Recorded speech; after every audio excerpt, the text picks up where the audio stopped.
Hi there, my name is Andrew Schneider with Systems Environmental Products. Today, I'm going to show you how to replace a defective circuit board. Let's get into it.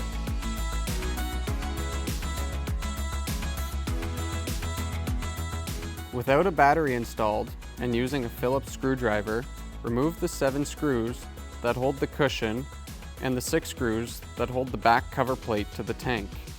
You may require a flashlight for the deeper recessed screws. Set the cover plate to the side, exposing the pump, electrical, and plumbing. Using a pair of pliers, remove the positive and negative wires from the back of the battery slot. Disconnect the battery power supply cable from the pump motor and pull the wires out from underneath the pump.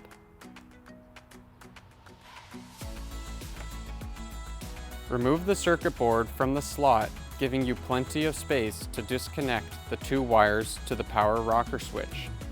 Next, remove the black and green wire at the power rocker switch.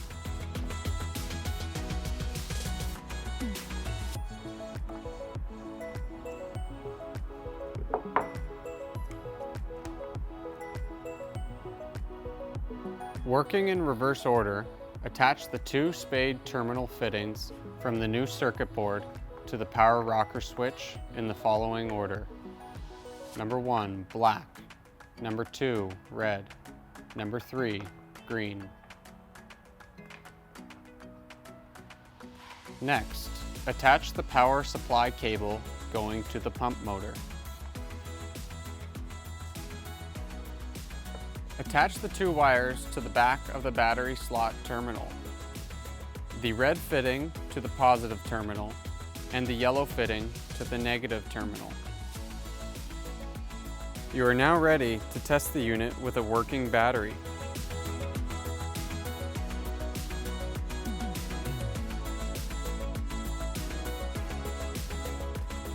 Now that the sprayer is working, you can install the back cover plate and the cushion. Make sure to tuck any loose wires and hose into the cavity of the back plate.